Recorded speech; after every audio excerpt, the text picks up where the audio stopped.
Assalamualaikum warahmatullahi wabarakatuh. Selamat pagi anak-anakku semuanya. Bagaimana kabarnya hari ini?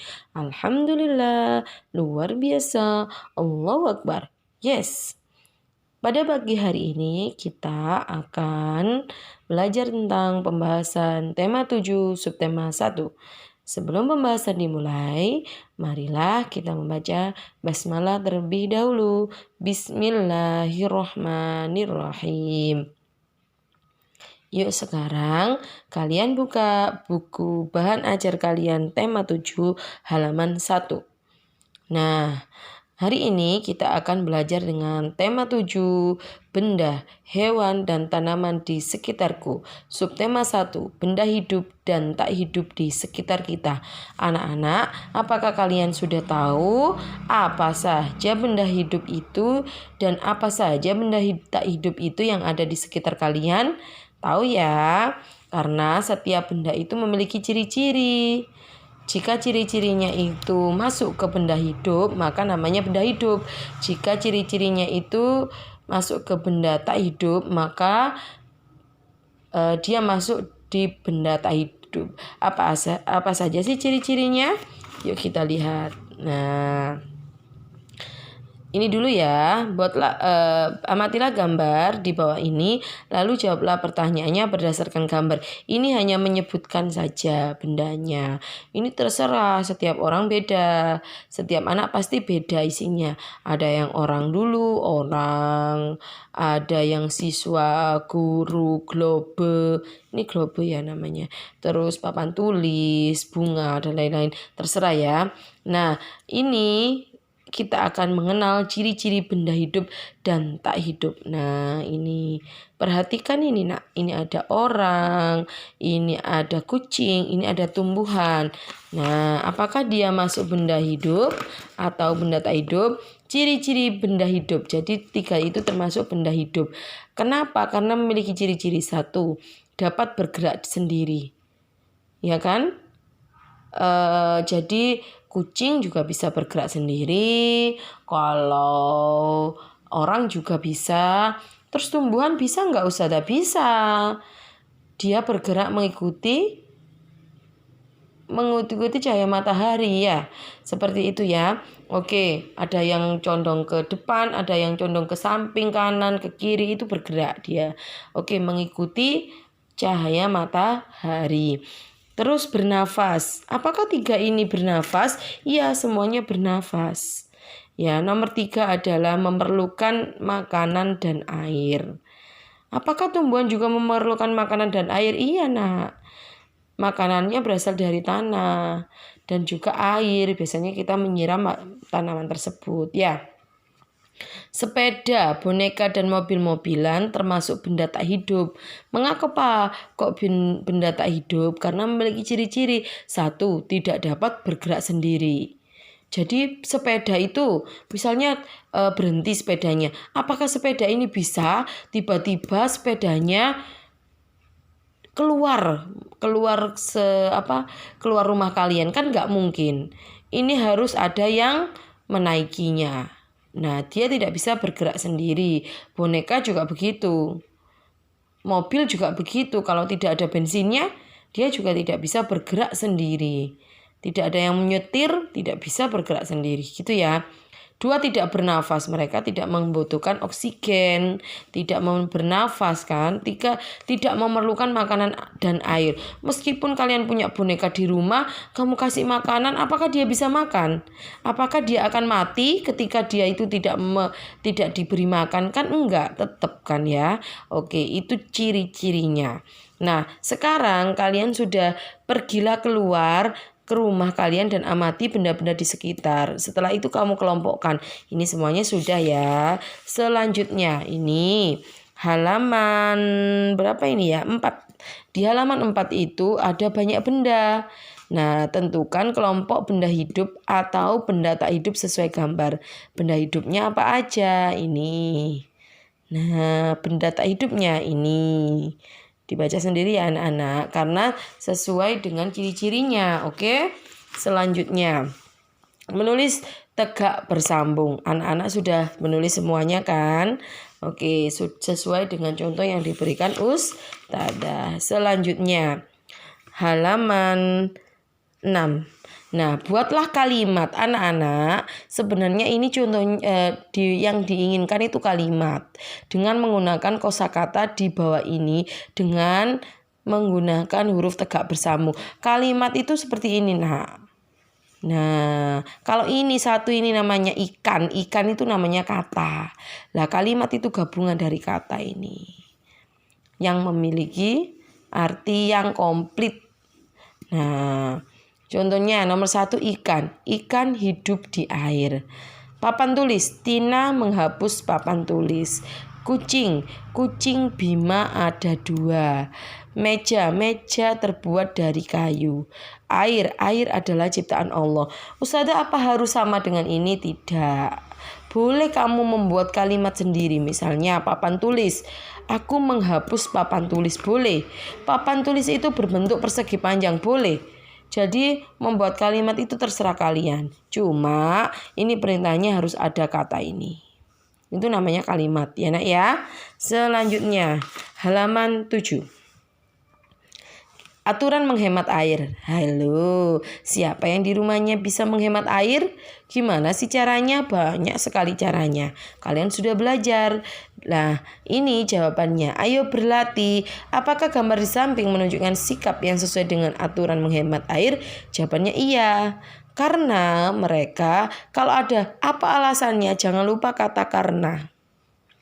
Karena ini minta alasan ya. Karena mereka mematikan keran air saat menggosok gigi. Ya kan?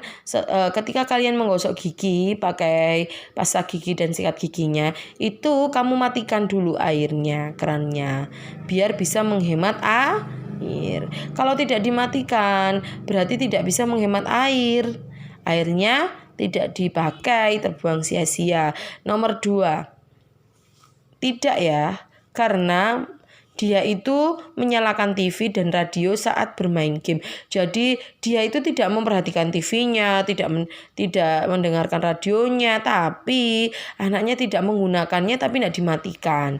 Itu juga tidak menghemat air ya, dan juga tidak menghemat listrik pasti ya. Yang ketiga, tidak ya, karena airnya dibuat mainan, bermain air. Selanjutnya, ya, karena mematikan keran air dengan tepat. Oh iya Nana, ketika mematikan keran air, pastikan bahwa keran air itu benar-benar sudah tertutup dengan rapat. Bisa Nana? Oke, selanjutnya ini ada aturan penggunaan di air bersih di rumahnya Benny. Nah, tugas kalian itu bagaimana sih cara menghemat air bersih yang kamu lakukan di rumahmu? Ini sesuai dengan aturan yang ada di rumah kalian ya. Kalian pasti sudah mengerjakan semuanya. Selanjutnya kita akan belajar tentang lambang. Nah, ini namanya lambang yang terdiri dari angka, ini namanya lambang. Nama, kalau nama berarti hurufnya nak. Ya, jangan kebalik, diingat-ingat lambang. Gimana sih Ustazah, kok sulit banget? Misalnya lambang negara kita burung Garuda lah. Burung Garuda itu kan lambangnya. Nah, lambang. Terus namanya misalnya burung BURUNG burung Garuda. Nah, lambang bilangan itu juga begitu. Lambang itu ya angkanya. Diingat-ingat lambangnya. Nama bilangan itu ya hurufnya. Jangan sampai kebalik ya. Terus kemarin itu Ustazah pas ngecek itu ada hanya itu nggak ada 30. Itu mengurangi nilai kalau ulangan ya. Puluh ada puluhnya gitu ya. Pasti bisa semuanya kan anak-anak. Selanjutnya kita akan menghitung benda. Nah, sekarang kita akan menghitung bendanya itu sudah banyak. Kalau kamu menghitung 1, 2, 3, 4, 5, 6, 7, 8, 9, 10, 11, 12, 13, 14, 15 capek nak. Kalian sudah belajar tentang puluhan dan satuan. Caranya kalau menghitung benda yang banyak itu kamu jadikan dulu, kelompokkan dulu puluhannya. Puluhan itu berarti isinya berapa? 10 kan? 1, 2, 3, 4, 5, 6, 7, 8, 9, 10. Kamu lingkari. Dikotai boleh. Jadi seperti itulah nanti. Berapa puluhannya? Oh, ini ada 4 puluhan. Ditambah satuannya 4, tinggal nambahkan 40-an kan 40, ditambah 4, 44. Jadi enggak usah dihitung satu per satu gitu, enggak usah ya. Ini jawabannya 30-an ditambah 4 satuan, 30 tambah 4 sama dengan 34. Ini jawabannya 40-an ditambah 0, satuan sama dengan 40 ditambah 0 sama dengan 40. 2 10-an ditambah 3 satuan sama dengan 20 ditambah 3 sama dengan 23. Nah, ini coba diperhatikan. Yang ini memang ada di dalam wadah, tapi dia tidak penuh 10. Ada yang tidak penuh 10, ada yang penuh ya. Diperhatikan ya. Ini jawaban yang benar. Sudah, boleh diganti nak kalau misalnya kamu salah. Nah, ini istilah titik-titik di bawah ini dengan melengkapi bilangan. Ini mengurutkan aja ya. Yang kosong kamu tulis. Nah, terus ini hitunglah gambar berikut. Lalu tulislah nama bilangan dan lambang bilangannya. Nah, seperti ini. Kalau kalian sudah menghitung semuanya, 1 capek, 2 rawan salah. Karena nggak mesti kan, kita kan banyak misalnya. Ini masih 32. Kalau andaikan 80, 70, kalian pasti ada apa gitu kan. Lupa. Oh iya ya, aku tadi ngitungnya sampai mana ya? Oh iya ya, gitu. Jadi rawan salah. Yang kedua itu pasti kalian itu capek kalau menghitung banyak benda seperti itu. Caranya gunakan konsep puluhan dan satuan yang sudah kalian pelajari. Ini kan bendanya banyak. Nah, ini kamu lingkari. 1 puluhan dulu. Puluhannya ada berapa? 10 dilingkari. 10 dilingkari. 10 dilingkari. Udah. Oh, tinggal 2. Berarti ada berapa puluhannya? 3. 32. 30-an tambah 2 jadi 32. Gitu aja. Meskipun kalian mau menghitung apa benda-benda yang ada di rumahmu juga begitu. Kelompokkan 10 10 10 10, tinggal kamu hitung aja. Nah, seperti ini 30-an ditambah 8 satuan kan ini. Nah, 38. Jadi usahakan konsep puluhan dan satuanmu itu dipakai ya. Jadi ini 10 dulu, 10 dulu jadi 40 gitu ya. Ini juga begitu. Nah, kelompokkan 10 10 10 kan jadi puluhan. Tinggal kamu hitung puluhannya ini ada berapa, satuannya ada berapa, tinggal tulis aja 39 ya. Terus ini jawabannya yang benar. Ini jawabannya yang benar. Oke, kalau ini gambarlah benda kesukaanmu sesuai bilangan berikut. Tinggal gambar aja ya. Terserah kalian mau menggambar apa. Selanjutnya ini konsep puluhan dan satuannya lagi. Nah, ini balok segini ini isinya 1 puluhan. Yang isinya adalah 10 balok satuan. Bisa kan anak-anak? Nah, ini jawabannya. Boleh kalian hapus kalau kalian salah. Oke, ini jawabannya. Ingat-ingat ya, kalau sudah ada kata puluhan, nolnya nggak ikut.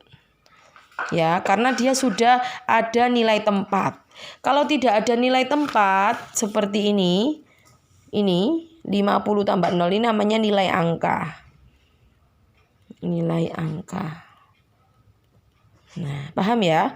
Kalau sudah ada nilai tempatnya, puluhannya sudah ikut, satuannya sudah ikut, maka 3-nya nggak boleh ada nolnya. Kalau 30 puluhan berarti 300 dong ya. Tapi nggak ada 30 puluhan ya. 300-an adanya nanti.